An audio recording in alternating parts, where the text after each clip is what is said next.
Class లో December prelims mains కొత్త class start అవుతుంది. ఈ నెంబర్ కి కాల్ చేసి రిజిస్టర్ అవ్వండి. లిమిటెడ్ సీట్స్ ఉన్నాయి. దీంట్లో దాదాపు 3 చనిపోయారు.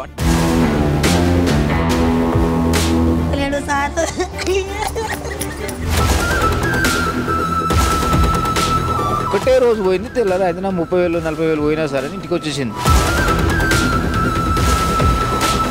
ఆ మృదు స్వభావ గుణమే ఆయనను నిన్న జరిగిన పరిణామం కారణం అయి ఉంటుందని నేను భావిస్తున్నా.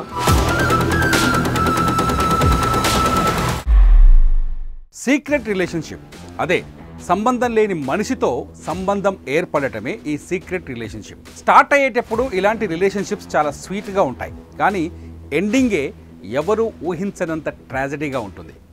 ఇప్పుడు ఈ మాట ఎందుకు చెబుతున్నాను అంటే, కామారెడ్డి జిల్లాలో సంచలనం సృష్టించిన sub inspector Sai Kumar, constable Shruti మధ్యలో కంప్యూటర్ ఆపరేటర్ నిఖిల్ మధ్య ఉన్నది కూడా ఈ సీక్రెట్ రిలేషన్షిప్ అనే చర్చ జరుగుతోంది.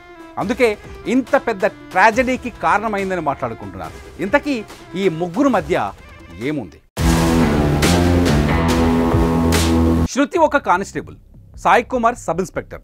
ఇద్దరూ కలిసి బీబీపేట పోలీస్ స్టేషన్లో పనిచేశారు. అయితే ఈ ఇద్దరితో పాటు మరణించిన మూడో వ్యక్తి తోట నిఖిల్ది కూడా బీబీపేటనే. కానిస్టేబుల్ శృతి సింగిల్, పెళ్ళైన 5 ఏళ్ల క్రితమే భర్త నుంచి విడాకులు తీసుకుంది. At the same time SI Sai కుమార్కి పెళ్ళైంది, పిల్లలు కూడా ఉన్నారు. నిఖిల్ పెళ్లి కావాల్సిన కుర్రాడు. ఈ ముగ్గురిని కలిపింది ఏంటి అంటే బీబీపేట పోలీస్ స్టేషన్. దీంతోనే వీళ్ళ ముగ్గురికి ఏదో సీక్రెట్ రిలేషన్షిప్ ఉందన్నది చాలా స్పష్టంగా అర్థమవుతోంది.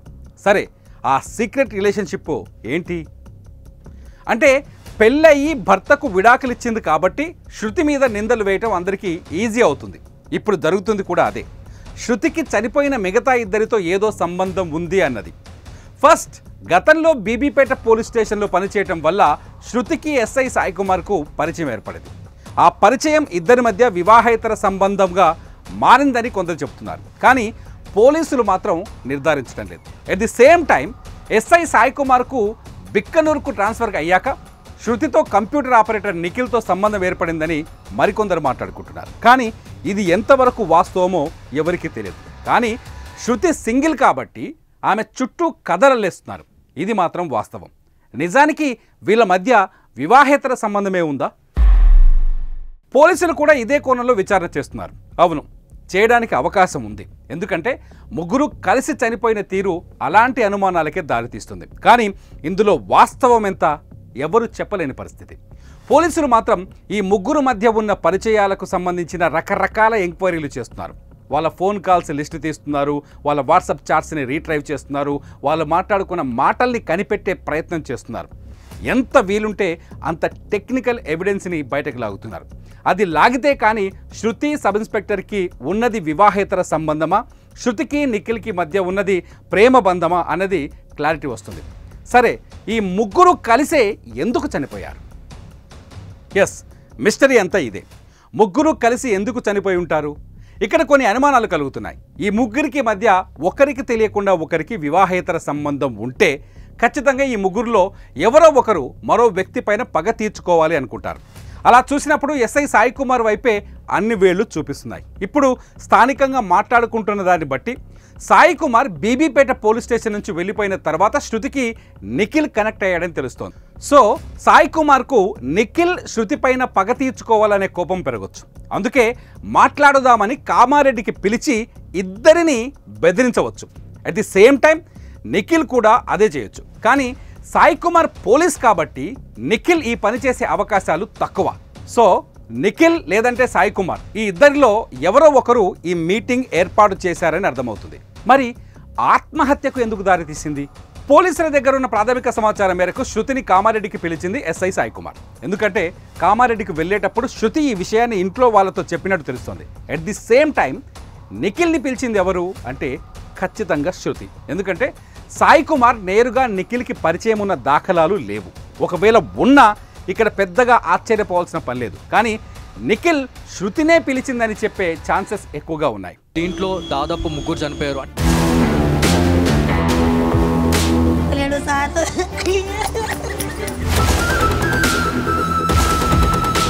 ఒకటే రోజు పోయింది, తెల్లారి అయితే 30,000 40,000 పోయినా సరే ఇంటికి వచ్చేసింది.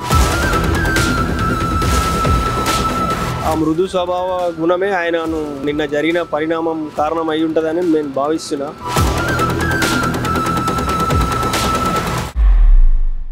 కానీ నిఖిల్ని శృతినే పిలిచిందని చెప్పే ఛాన్సెస్ ఎక్కువగా ఉన్నాయి. సో వివాహేతర సంబంధమే కారణమైతే ముగ్గురు ఘర్షణ పడతారు, కానీ ముగ్గురు కలిసి చనిపోవాలని ఎందుకు అనుకుంటారు?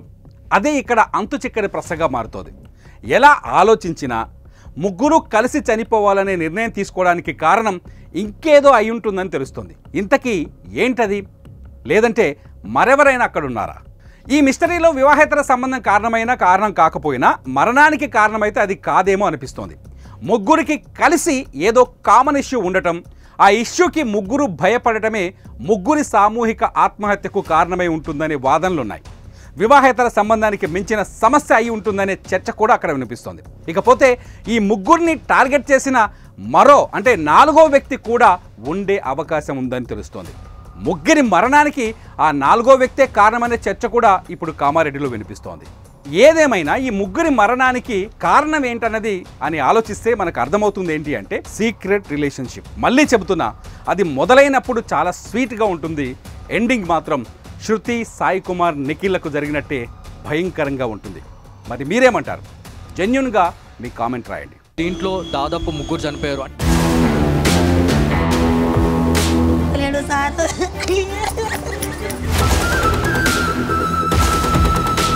ఒకటే రోజు పోయింది, తెల్లారి అయితే 30,000 40,000 పోయినా సరే ఇంటికి వచ్చేసింది. ఆ మృదు స్వభావ గుణమే ఆయనను నిన్న జరిగిన పరిణామం కారణం అయి ఉంటుందని నేను భావిస్తున్నా.